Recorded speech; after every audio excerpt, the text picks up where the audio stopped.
ओम श्री गणेशाय नमः। आप सभी पर भगवान श्री गणेश जी की कृपा सदा बनी रहे, आप सभी के विघ्न दूर हों। आज आप सुनेंगे पौष मास महात्म्य का अंतिम अध्याय। इसी के साथ पौष मास महात्म्य समाप्त हो जाएंगे। उम्मीद है आप आने वाले माघ मास में भी हमारे चैनल पर इसी तरह कथाएं सुनते रहेंगे। अब सुनिए आगे की कथा। श्री सूत जी बोले, हे शौनक जी, हे वत्स, आपने भगवान महोदर की महिमा से युक्त ये अद्भुत कथा सुनी। अब आपको एक और उपाख्यान सुनाता हूँ जिसमें भगवान महोदर की कीर्ति निहित है। उसे आप ध्यानपूर्वक सुनो। एक बार दुर्बुद्धि नामक एक दैत्य बहुत प्रबल हो उठा था। अत्याचारों से पीड़ित देवताओं ने भगवान गजमुख से निवेदन किया कि उनकी रक्षा की जाए। भगवान ने कृपा पूर्वक उन्हें अभय दान दिया और दैत्यराज दुर्बुद्धि को मार डाला। उस दैत्य का पुत्र ज्ञानारी भी बड़ा हठी और पराक्रमी था। अपने पिता के मरने पर उसने गजमुख से बदला लेने का निश्चय किया। उसकी प्रार्थना सुनकर दैत्य गुरु शुक्राचार्य ने उसे भगवान त्रिलोचन को प्रसन्न करने का परामर्श दिया और साथ ही पंचाक्षरी मंत्र नमः शिवाय की शिक्षा भी दी। ज्ञानारी निर्जन वन में जाकर उस मंत्र से अनुष्ठान पूर्वक तपस्या करने लगा। उसके कठोर तप से प्रसन्न होकर भगवान शंकर प्रकट हुए, जिनके दर्शन करके अत्यंत प्रसन्न हुए असुर ने सर्वत्र विजय और निर्भयता का वर प्राप्त कर लिया। वरदान देकर भगवान शंकर अंतर्ध्यान हो गए और असुर प्रसन्न होकर घर लौट गया। फिर उसने विशाल असुर सेना एकत्रित कर सभी लोकों पर विजय प्राप्त कर ली। अब उसके निरंकुश शासन का सर्वत्र आरंभ हो गया। उसने सभी शुभ कर्मों पर रोक लगा दी और छल, अनीति, अनाचार, असत्य, अधर्म, हिंसा, अपहरण आदि की छूट दे दी। उसके अत्याचारों से धरती कांप उठी। धरती ने देवताओं के पास जाकर रक्षा की प्रार्थना की। इधर देवता और ऋषि मुनि भी विवश, असहाय, अनाश्रय और भयभीत हो रहे थे। उन्होंने भगवान श्री विष्णु के पास जाकर कहा कि प्रभु, ज्ञानारी के अत्याचारों से पीड़ित हुई धरती आपसे रक्षा प्रार्थना करने के लिए आई है। हे नाथ, उसकी निरंकुशता से हम भी अत्यंत त्रसित हो रहे हैं। आप हम सब पर कृपा कीजिए। भगवान श्री विष्णु बोले, देवताओं, गणेश्वर की उपासना से ये तुम्हारा दुख शीघ्र ही दूर हो सकता है। उनके दशाक्षरी मंत्र गंग क्षिप्र प्रसादनाय नमः का जप करते हुए उन्हीं महोदर भगवान को प्रसन्न करो। तब देवताओं ने भगवान विष्णु के उपदेश से महोदर भगवान की आराधना आरंभ की, जिससे प्रसन्न होकर उन्होंने विष्णु प्रिया लक्ष्मी जी को स्वप्न देकर कहा कि आपने पहले पुत्र की इच्छा की थी, उसे पूर्ण करने के लिए मैं ही आपके पुत्र रूप से प्रकट होऊंगा।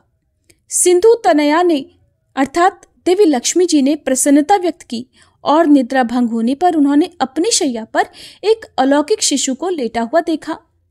देवी लक्ष्मी ने उसे तुरंत अपने अंक में उठा लिया और उसे प्यार करने लगी।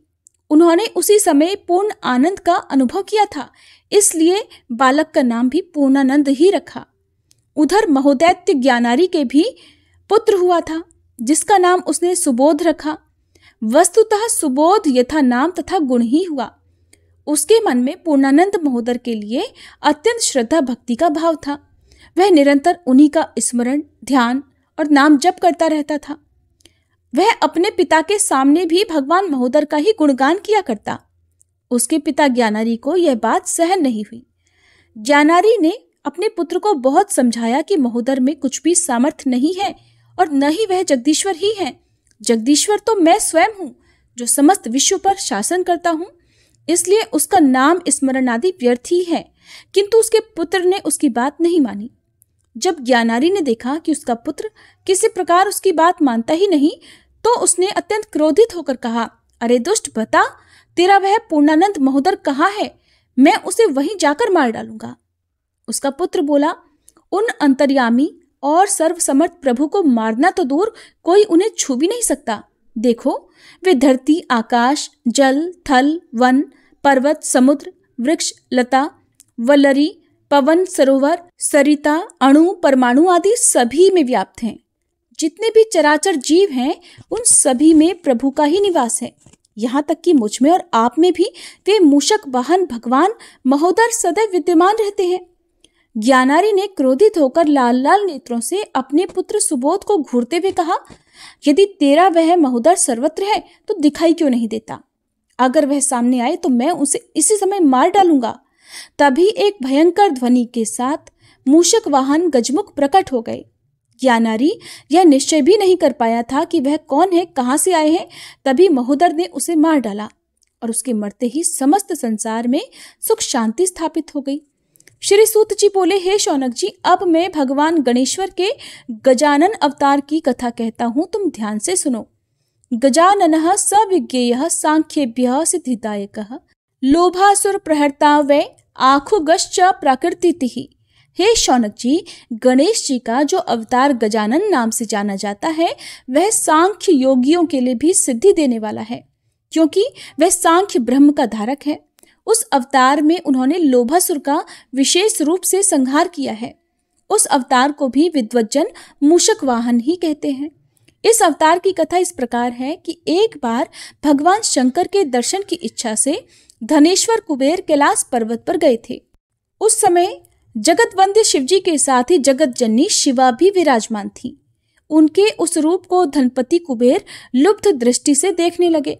ये देखकर शिवा को क्रोध आ गया और उन्होंने कुबेर को आग्नेय दृष्टि से देखा।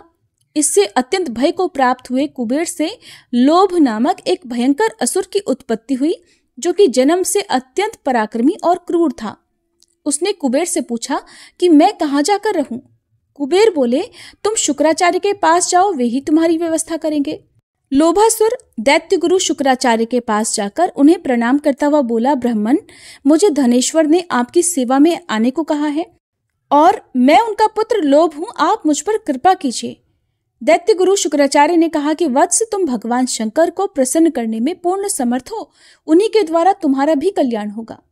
लोभासुर उन्हें प्रणाम करके निर्जन वन में गया और स्वच्छ जल में स्नान कर शुद्ध वस्त्र पहनकर शुक्राचार्य की बताई विधि से भस्म धारण की और भगवान त्रिपुरारी के ध्यान पूर्वक पंचाक्षरी मंत्र का जाप करने लगा। इस प्रकार वह लंबे समय तक निराहार रहकर तपस्या करता रहा, जिससे अंत में भगवान शंकर प्रसन्न हुए और भगवान शंकर उसे इच्छित वर देकर अंतर्ध्यान हो गए। कुछ प्रमुख असुरों के साथ मिलकर लोभासुर ने अपनी विशाल सेना एकत्र कर ली। अपनी अत्यंत बढ़ी हुई शक्ति देखकर एक दिन उसने देवलोक पर आक्रमण कर दिया। भीषण युद्ध हुआ और स्वर्ग पर भी असुर की विजय हुई। उसने स्वर्ग पर अधिकार करके वहां अपना एक अधिकारी नियुक्त कर दिया। देवराज इंद्र भगवान विष्णु की शरण में वैकुंठ लोक जा पहुंचे। तब देवताओं की रक्षा करने के लिए और उनके लोक उन्हें वापस दिलाने के लिए भगवान श्री हरि उस दैत्य से युद्ध करने के लिए रण क्षेत्र में जा पहुंचे। वहां उनका घोर युद्ध हुआ, किंतु दैत्यराज को मिले वरदान के कारण भगवान श्री हरि को भी उसके सामने से हटना पड़ा। अब तो उस असुर का साहस और भी बढ़ गया। उसने सोचा कि युद्ध कला में तो रुद्र अधिक चतुर हैं, इसलिए अपने इस उत्कर्ष काल में उन्हें भी वश में कर लेना चाहिए। ऐसा निश्चय करके उसने असुरों की विशाल वाहिनी को लेकर कैलाश पर्वत पर आक्रमण कर दिया। भगवान शिव को स्मरण हुआ कि ये वही लोभासुर है जिसने मुझसे त्रैलोक की विजय का वर प्राप्त किया था, इसलिए इससे युद्ध करने से कोई लाभ नहीं होगा। तब उन्होंने शरण में आए हुए देवता ऋषि मुनियों से कहा कि असुर को मारने के लिए भगवान गजानन की कृपा प्राप्त होना बहुत आवश्यक है। वे प्रभु उसे इच्छा मात्र से ही परास्त करने में समर्थ हैं। सभी को भगवान शिव का यह परामर्श बहुत हितकारी लगा। तब से वे अत्यंत भक्ति पूर्वक गजमुख की उपासना करने लगे। उस समय उन्होंने विधि पूर्वक उनका षोडशोपचार पूजन किया। तब भगवान गजानन प्रसन्न हुए और प्रकट होकर उन्हें आश्वासन दिया कि देवगणों, ऋषि मुनिगण, आप सब घबराइए मत, मैं लोभासुर को हराकर आप सबको सुख प्रदान करूंगा। तब गजानन ने भगवान शिव को अपने दूत के रूप में उस दैत्य के पास भेजा और भगवान शिव ने गजानन का यह संदेश उस दैत्य को कह सुनाया कि वह देवता आदि के छीने हुए राज्यों को लौटा दे और अधर्म का त्याग करते, नहीं तो संग्राम भूमि में वे उसका वध कर डालेंगे। भगवान शिव से गजानन भगवान का यह संदेश सुनकर उस दैत्य ने अपने गुरु शुक्राचार्य से परामर्श किया और अन्य दैत्यों की तरह शुक्राचार्य ने उसे भी भगवान की शरण में जाने की सलाह दी। लोभासुर समझ गया कि परम प्रभु गजानन भगवान की शरण लेने में ही हमारा कल्याण है, इसलिए वह तुरंत ही शिवजी के साथ उनकी शरण में गया और उनके चरणों में पड़कर अपने कुकृत्यों की क्षमा मांगने लगा। ये देखकर भगवान ने उसे भी क्षमा कर दिया। समस्त देवता, ऋषि मुनि और ब्राह्मणों के समाज उसके सुमार्ग पर आने से बहुत प्रसन्न हुए और चारों ओर भगवान गजानन का जय जयकार गूंज उठा। संसार भर में सुख शांति छा गई। श्री सूत जी बोले, हे शौनक जी, अब मैं आपको प्रभु के लंबोदर अवतार का वर्णन करता हूँ। लंबोदर अवतारो वै क्रोधासुर निर्वहण शक्ति ब्रह्मा खुगः सद तत् धारक उच्यते। हे शौनक जी, लंबोदर नामक अवतार में प्रभु गणेश्वर ने क्रोधासुर का संहार किया था। ये अवतार ब्रह्म की सत्य स्वरूपा शक्ति का धारक कहा गया है। इसमें भी उनका वाहन मूषक ही रहा है। श्री सूत जी बोले, हे शौनक जी, भगवान लंबोदर की एक प्रसिद्ध कथा भी है। आपकी भक्ति देखकर उसे भी कहता हूँ। देखो, प्राचीन काल की बात है। लोक पितामह चतुरानंद सत्यलोक में बैठे हुए प्रभु ध्यान में लीन हो रहे थे। तभी उनके निश्वास से एक पुरुष का प्राकट्य हुआ। उस पुरुष ने ब्रह्मा जी के समक्ष आकर प्रणाम किया और उन्हें संतुष्ट करने के लिए उनकी स्तुति करने लगा। चतुर्मुख का ध्यान भंग हो गया। उस पुरुष को सामने खड़े होकर स्तुति करते देखकर ब्रह्मा जी बोले, वत्स, तुम कौन हो और किस उद्देश्य से मेरे सामने उपस्थित हुए हो? उस पुरुष ने विनम्रता से निवेदन किया कि प्रभु, मैं आपके निश्वास से प्रकट आपका पुत्र हूँ। आप मेरा नाम रखिए और मेरे रहने के लिए स्थान भी प्रदान कीजिए। ये सुनकर ब्रह्मा जी कहने लगे, वत्स, तेरे देखने मात्र से ही माया की वृद्धि होती है, इसलिए तेरा नाम माया का रखना उचित रहेगा। हे महामते, तेरी समस्त मनोकामनाएं पूर्ण होंगी और तेरी गति में कहीं भी कोई अवरोध नहीं होगा। तू सदैव स्वस्थ रहता हुआ सभी को अपने वश में करने में समर्थ होगा। चतुरानंद से ऐसा वर पाकर मायाकर को बड़ी प्रसन्नता हुई। वह उन्हें प्रणाम कर विश्व भ्रमण के लिए चल पड़ा। उसके वर प्रबल होने की बात जानकर विप्रचित्ति नामक एक अत्यंत महाबली दैत्य उनको प्रणाम करते हुए और उसकी अधीनता स्वीकार करते हुए उसे दैत्य गुरु शुक्राचार्य के पास लेकर गया। आचार्य ने उसे वर प्राप्त जानकर देवराज के पद पर अभिषिक्त कर दिया। फिर विप्रचित्ति ने उसे सब प्रकार से संतुष्ट कर भौतिक सुखों के आकर्षण में फंसाने का प्रयास किया। दैत्यराज मायाकर कुछ समय तो वैसे ही विषय सुखों में लिप्त रहा। इसके बाद उसने पृथ्वी के सभी राजाओं को अपने वश में कर लिया। फिर वह पाताल पर जा चढ़ा। वहां घोर युद्ध के बाद नागों ने भी हार स्वीकार कर ली। अपनी पराजय से शेष नाग बहुत व्याकुल हुए। उन्होंने विघ्नराज भगवान लंबोदर की उपासना की। उनकी भक्ति से लंबोदर भगवान प्रकट हुए। तब शेषनाग ने उनके चरणों में प्रणाम करके प्रार्थना की कि प्रभु, मायाकर ने हमारा राज्य छीन लिया है। अब समस्त नाग बेघर हुए मारे मारे फिर रहे हैं। लंबोदर ने उनकी प्रार्थना सुनकर आश्वासन दिया कि नागराज, चिंता मत करो, मैं तुम्हारे अभीष्ट पूर्ण करने के लिए मायाकर को मार डालूंगा। सूत जी बोले, हे शौनक जी, फिर बाद में उन सर्वांतर्यामी प्रभु ने शेषनाग के पुत्र रूप में अवतार प्रकट होकर मायाकर से घोर युद्ध किया और अंत में उसकी माया का विच्छेद कर उसे मार डाला। इससे समस्त नाग समाज प्रसन्न होकर उनकी जय जयकार करने लगा और संसार भर में सुख शांति छा गई। सूत जी ने फिर कहा कि हे हरिभक्त शौनक जी, भगवान गणेश्वर का एक अवतार विकट नाम से भी प्रख्यात हुआ था। अब मैं तुम्हें उस अवतार से संबंधित उपाख्यान सुनाता हूँ। विकटो नाम विख्यातः कामासुर विदारकः मयूर वाहनश्चायम सौर ब्रह्मधरः स्मृतः।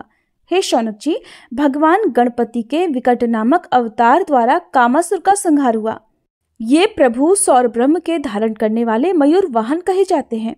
उनकी कथा इस प्रकार है कि एक बार की बात है, जलंधर नामक असुर बहुत प्रबल हो रहा था। समस्त संसार उससे त्रस्त था। उसकी पत्नी वृंदा बहुत पतिव्रता थी। इस कारण जलंधर का परास्त किया जाना किसी भी प्रकार संभव नहीं था।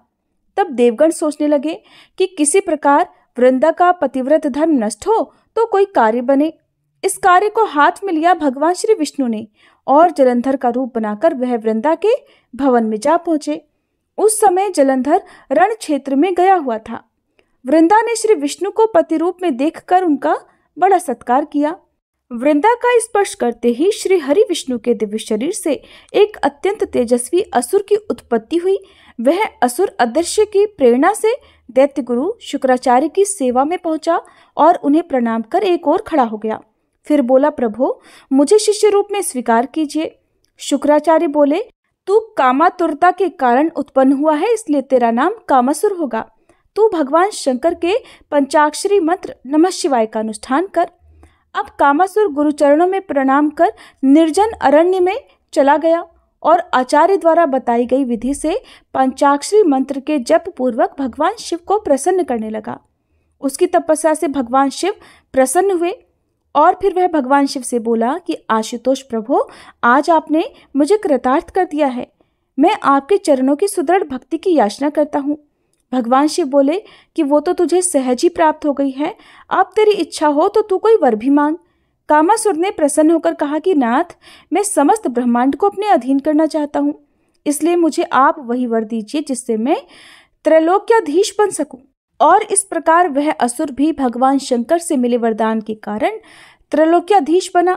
उसने तीनों लोकों पर विजय प्राप्त की। सभी देवी देवता गणों को उसने परेशान करना शुरू कर दिया, उन पर अत्याचार शुरू कर दिया। सामने आई विपत्ति से मुक्ति पाने के लिए सभी देवतागण एक गोपनीय स्थान पर इकट्ठा हुए थे। उसी अवसर पर देशाटन करते हुए महर्षि मुद्गल भी वहां आ गए।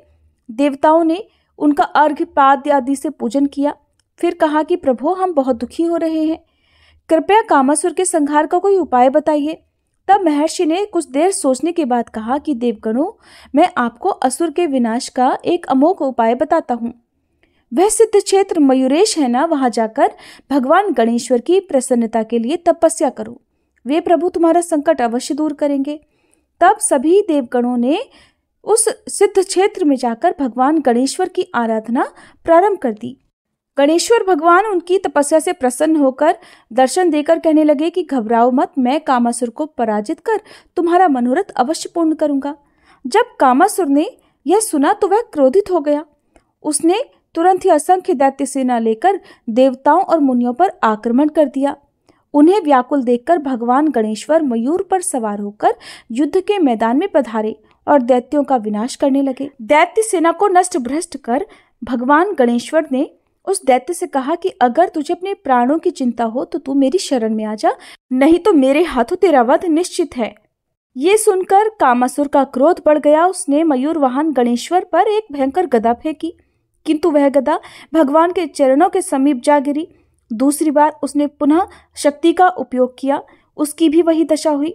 तब उसे दैत्यगुरु शुक्राचार्य के वचनों का स्मरण हुआ। उन्होंने कहा था कि राजन, यदि भगवान मयूर वाहन युद्ध में आ जाए तो तुम उनकी शरण में आ जाना, क्योंकि वे ही सर्ग, स्थिति और प्रलय के कारण रूप आदिदेव गणेश्वर हैं। उन पर तुम्हारा कभी कोई वश नहीं चल सकता। तब कामासुर ने तुरंत ही प्रभु के चरण पकड़ लिए और अपने अपराधों की क्षमा मांगने लगा। भगवान गणेश्वर ने भी कृपापूर्वक उसे अपनी भक्ति प्रदान की। श्री सूत जी बोले, हे मुने, अब मैं तुम्हें भगवान गणेश के विघ्नराज रूप का उपाख्यान सुनाता हूँ। हे शौनक, भगवान गणपति का जो विघ्नराज अवतार है वह शेष वाहन कहा जाता है। प्राचीन समय की बात है, गिरिराज नंदिनी पार्वती जी का विवाह हो चुका था। वे उपवन में अपनी सखियों के साथ बैठी हुई वार्तालाप कर रही थी। तभी किसी एक बात पर उन्हें जोर की हंसी आ गई और उनकी उस हंसी से ही एक पर्वताकार किंतु अत्यंत मनोरम पुरुष उत्पन्न होकर उनके सामने आ खड़ा हुआ। उस पुरुष को देखकर गिरिराज नंदिनी को बड़ा आश्चर्य हुआ। सोचने लगी, ये कौन है, कहाँ से आया। फिर उन्होंने सामने खड़े हुए उस पुरुष से प्रश्न किया कि यहाँ पर आने का तुम्हारा उद्देश्य क्या है। पुरुष ने हाथ जोड़कर निवेदन किया कि माते, मैं आपकी हंसी से उत्पन्न हुआ आपका पुत्र हूँ और आपका पुत्र होने के कारण आपकी कृपा का अधिकारी भी हूँ। आप मुझे जो भी आज्ञा देंगी मैं उसका पालन करूँगा। तब देवी पार्वती बोली कि वत्स, मैं उस समय अपने प्राणप्रिय शिव जी से रूठकर उपवन में बैठी हुई थी। उसी मान की अवस्था में मुझे हंसी आ गई, जिससे तेरा जन्म हो गया। इसलिए मान परायण होने से तेरा नाम मम अर्थात ममता होगा। अब तुम गणेश्वर का स्मरण करो जिससे तुम्हें अभीष्ट की प्राप्ति हो। ऐसा कहकर देवी पार्वती ने उसे श्री गणेश का षडक्षरी मंत्र वक्रतुंडाय हुम का उपदेश किया। तब उनके चरणों में प्रणाम कर वह तपस्या करने के लिए वन में चला गया, जहां उसकी भेंट दैत्यराज शंबरासुर से हो गई। गिरिजा पुत्र ने दैत्यराज से पूछा कि आप कौन हैं, यहाँ किस लिए आए हैं। यदि अनुचित न समझें तो मुझे अपना पूरा वृतांत बताने की कृपा करें। शंबरासुर ने उत्तर दिया कि महाभाग, मेरा नाम शंबर है। मैं अनेक विद्याओं का ज्ञाता हूँ अगर तुम चाहो तो मैं वे सब विद्याएं तुम्हें दे सकता हूँ जिससे तुम अवश्य ही अत्यंत सामर्थ्यवान हो जाओगे। ममतासुर बहुत प्रसन्न हुआ। उसने सम्बरासुर से समस्त आसुरी विद्याएं सीख ली, जिनके अभ्यास से वह स्वयं कामरूप हो गया। उसके अंदर भी आसुरी शक्तियां आ गई। कुछ समय के बाद शंबरासुर ने अपनी अत्यंत सुंदर कन्या मोहिनी का विवाह ममतासुर के साथ कर दिया। कुछ दिन उसने आनंदोपभोग में बिताए और उसके बाद एक दिन वह शंबर की प्रेरणा से दैत्य गुरु शुक्राचार्य जी के पास पहुंचा। उसने आचार्य को प्रणाम कर विघ्नराज से वर प्राप्त होने की बात सुनाई, जिससे शुक्राचार्य को बड़ी प्रसन्नता हुई। उन्होंने कहा कि असुरेश्वर, तूने विघ्नराज को प्रसन्न कर लिया, ये बहुत अच्छा किया। ममतासुर के आग्रह पर दैत्यगुरु उसके भवन में पधारे और वहां उसे दैत्यराज के पद पर अभिषिक्त किया। कुछ समय बीतने पर अपनी आसुरी शक्तियों का प्रयोग करके उसने भी तीनों लोकों पर विजय प्राप्त कर ली और उसने सभी देवता ऋषि मुनियों पर अत्याचार आरंभ कर दिया, जिससे दुखी होकर वे सभी ममतासुर के अत्याचारों से रक्षा का उपाय सोचने लगे। उस समय श्री भगवान विष्णु ने कहा कि अगर हमें अपना श्रेय साधन करना है तो भगवान विघ्नराज की उपासना करनी चाहिए, वे ही इस असुर को परास्त कर सकते हैं। उनकी बात मानकर सब देवता विघ्नराज की प्रसन्नता के लिए तप करने लगे। फिर जब भाद्र शुक्ला चतुर्थी आई, तब मध्याह्न काल में भगवान विघ्नराज ने दर्शन दिए। देवताओं ने प्रसन्न होकर उनकी स्तुति की और अपने कष्ट की बात उन्हें सुनाई। फिर अपनी रक्षा की प्रार्थना की। भगवान गणेश्वर ने आश्वासन दिया कि देवताओं निश्चिंत रहो, मैं ममतासुर को परास्त करूंगा। ऐसा कहकर भगवान गणेश्वर अंतर्ध्यान हो गए। फिर ममतासुर और भगवान गणेश्वर के बीच युद्ध आरंभ हो गया। असुर राज भी अपने दोनों पुत्रों और वाहिनियों के साथ रण क्षेत्र में उपस्थित हो गया। भगवान विघ्नराज ने उसके सभी आयुध स्तंभित कर दिए। वह जैसे ही हथियार उठाता वे तुरंत ही धरती पर गिर जाते। फिर भगवान ने अपना दिव्य कमल असुर सेना के बीच में छोड़ दिया। उस कमल की गंध से सभी असुर मूर्छित हो गए। ममतासुर भी मूर्छित हुआ पड़ा रहा। फिर जब उसे होश आया तो वह कमल को देखकर कंपायमान हो उठा और विघ्नराज की स्तुति करने लगा, जिससे भगवान प्रसन्न हो गए। उन्होंने ममतासुर को आदेश दिया कि असुर श्रेष्ठ, तू देवताओं को अपने अपने पद का उपभोग करने दे। ऋषि मुनियों और ब्राह्मणों को धर्माचरण की स्वतंत्रता रहना आवश्यक है। तू भी अधर्म कार्यों का त्याग कर अपने आप को सीमित रख। जहाँ मेरा पूजन स्मरण ना किया जाता हो, वहीं लोगों को मोहित करके उनके हृदय पर अपना राज्य स्थापित कर, किंतु मेरे भक्तों के समक्ष सेवक के समान रहता हुआ उनके सम्मान में लगा रहे। असुर राज ने उनकी आज्ञा स्वीकार कर ली और फिर उनके चरणों में प्रणाम करता हुआ और परिक्रमा करने के बाद वह वहां से चला गया। इसके बाद समस्त देवता और ऋषि मुनि प्रसन्न होकर विघ्नेश्वर गणेश की स्तुति करने लगे। श्री सूत जी बोले, हे मुने, मैंने तुम्हें भगवान विघ्नराज का श्रेष्ठ वृतांत सुना दिया है। अब तुम्हें उनके धूम्रवर्ण स्वरूप का उपाख्यान भी सुनाऊंगा, ध्यानपूर्वक सुनो। हे शौनक जी, श्री गणेश जी का धूम्रवर्ण नामक जो अवतार हुआ, उसके द्वारा अभिमान नामक असुर का नाश हुआ था। वे प्रभु शिव ब्रह्म स्वरूप और मूषक वाहन कहे जाते हैं। उनका उपाख्यान इस प्रकार है कि प्राचीन समय में लोक पितामह चतुरानन ने भगवान भास्कर को कर्म राज्य का अधीश्वर बना दिया और उस अत्यंत महिमायुक्त पद के प्राप्त होने पर सूर्य देव ने सोचा कि संसार में मेरे समान महिमा वाला कोई नहीं है। उन्होंने फिर सोचा कि कर्म के प्रभाव से चतुरानन सृष्टि रचते, उसी से भगवान श्री हरि संसार का पालन करते और उसी से शिव जी संसार कार्य में समर्थ होते हैं। शक्ति भी शिव का पालन पोषण कर्म के बल पर ही करती है। इस प्रकार सभी अपने अपने कर्म के अधीन हैं और मैं समस्त कर्मों का संचालन करने वाला देवता हूँ। इससे स्पष्ट होता है कि सभी मेरे अधीन हैं। इस प्रकार अहंकार पूर्वक विचार करते करते सहसा उन्हें छींक आ गई, जिससे एक सुंदर पुरुष की उत्पत्ति हुई। वह महाकाय और महाबली था। उसके नेत्र भी बहुत विशाल थे। वह पुरुष दैत्य गुरु शुक्राचार्य के पास गया और प्रणाम कर एक और खड़ा हो गया। दैत्य गुरु ने उसे देखकर पूछा, तू कौन है और यहाँ किस उद्देश्य से आया है? वह पुरुष विनय पूर्वक बोला कि प्रभु, भगवान भास्कर कुछ विचार कर रहे थे कि तभी उन्हें छींक आ गई। मैं उसी छींक से उत्पन्न हुआ हूँ। इस प्रकार इस पृथ्वी पर तो अनाथ और आश्रयहीन ही हूँ।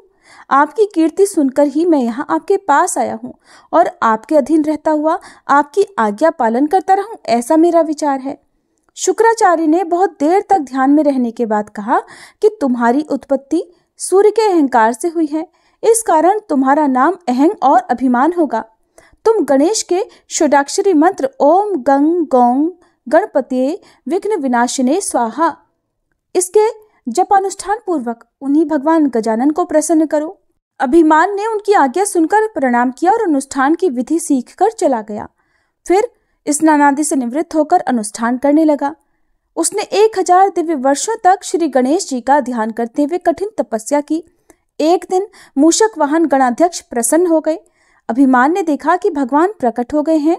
उनका गजेंद्र के समान मुख, एक दांत, 3 नेत्र, शूर्प जैसे कान और विशाल उदर हैं।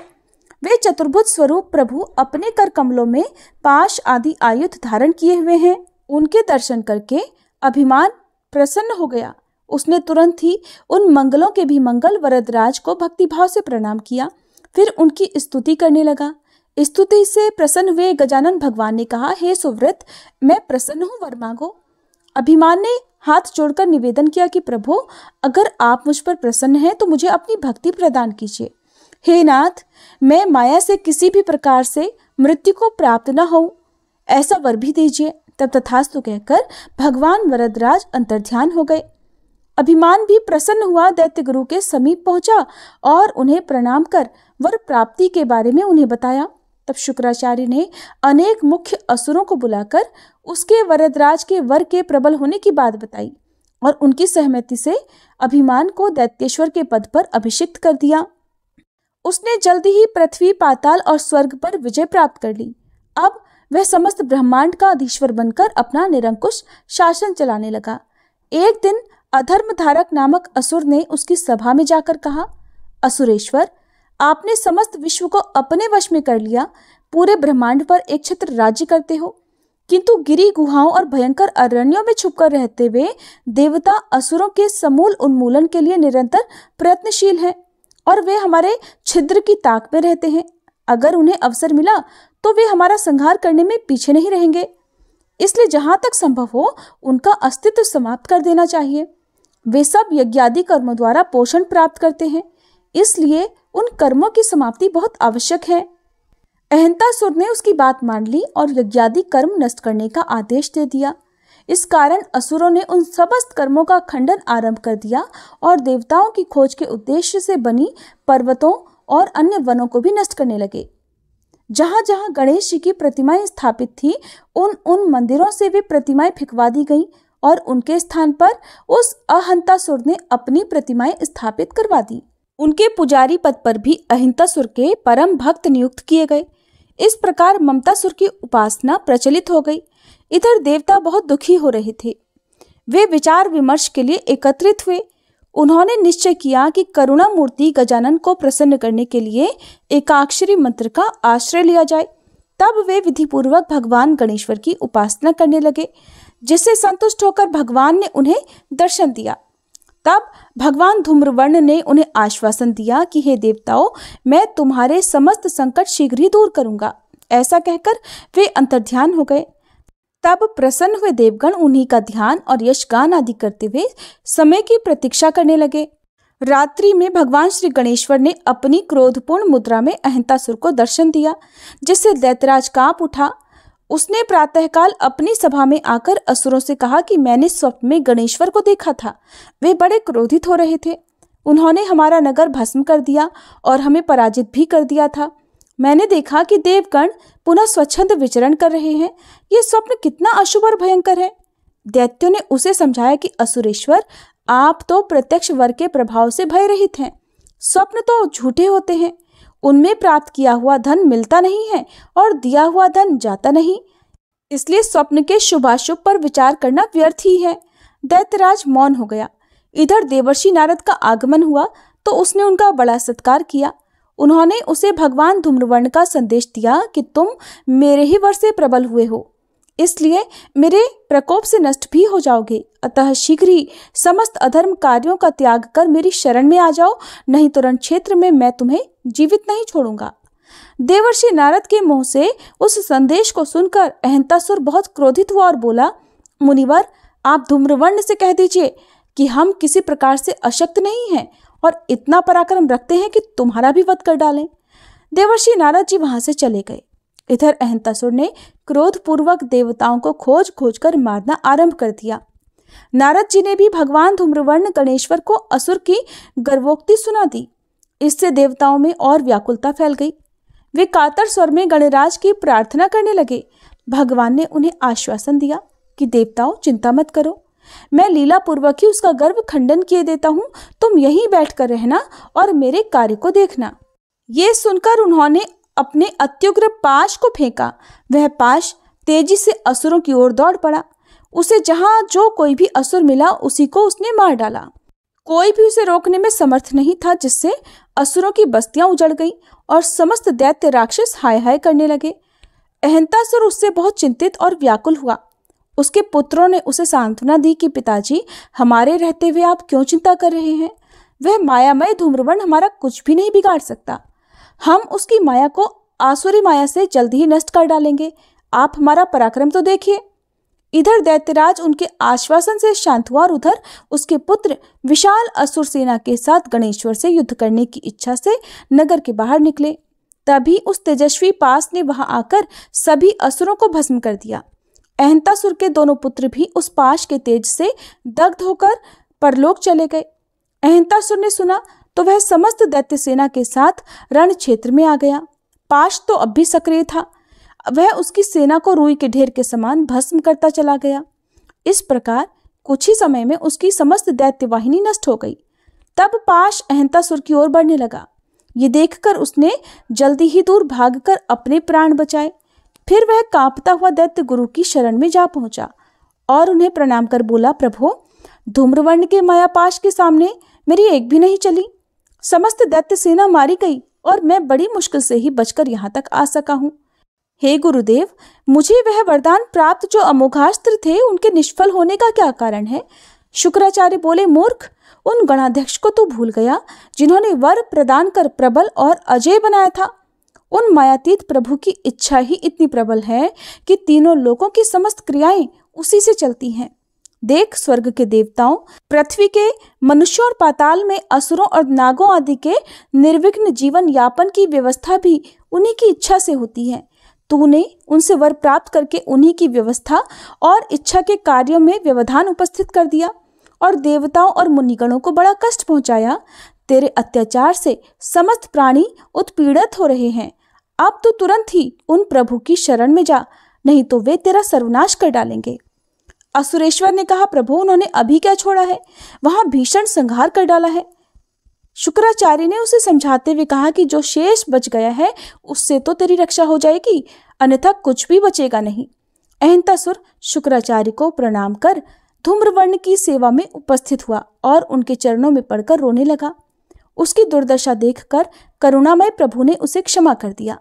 उनकी इच्छा मात्र से वह पाश लौटकर उनके पास आ गया। फिर उनकी स्तुति की। असुर द्वारा स्तुति से प्रसन्न और संतुष्ट होकर भगवान ने कहा कि महासुर, अब तू देवताओं के स्थान, धर्म स्थान, यज्ञशाला, तीर्थ, मंदिर आदि को तुरंत छोड़ दे और जहां मेरे भक्त नहीं हैं और जहां मेरी पूजा उपासना नहीं होती वहां जाकर निवास कर। मेरे भक्तों, देवताओं, ऋषि मुनियों आदि की रक्षा करने का भार भी तुझे ग्रहण करना होगा। अहंतासुर ने उनके आदेश पालन का वचन दिया और फिर उनकी स्तुति करने लगा। फिर उनकी भक्ति प्राप्त कर वह वहां से तुरंत चला गया। ये देखकर देवतागण अत्यंत प्रसन्न हुए और मंगलमय गणेश जी का पूजन और स्तवन करने लगे। फिर गणेश जी को प्रणाम कर देवताओं ने उनका जय जयकार किया और जब वे प्रभु अंतर्ध्यान हो गए तब वे सभी हर्ष विभोर होकर अपने अपने स्थानों को चले गए। श्री सूत जी बोले, हे शौनक जी, मंगलमय भगवान गणेश के धूम्रवर्ण अवतार का यह सुखदायक और पुण्यवर्धक उपाख्यान पूरा हुआ। इसे जो परम भक्तिभाव पूर्वक श्रवण करता है वह सदैव ऐश्वर्य से संपन्न होता है। उनके द्वारा भोग और मोक्ष की प्राप्ति होती है। भविष्यति च सौखस्य पठते श्रृण्वते पदम भुक्ति मुक्ति प्रदम चैव पुत्र पौत्रादिकम तथा। ये थी भगवान श्री गणेश जी के अवतारों की कथा और इसी के साथ आज पौष मास महात्म्य समाप्त हुआ। उम्मीद है आपको कथाएं पसंद आई होंगी। अब तक के सभी अध्याय सुनने के लिए आप सभी का एक बार फिर से बहुत बहुत आभार। उम्मीद है आप माघ महीने में भी हमारे चैनल पर इसी तरह कथाएं सुनेंगे।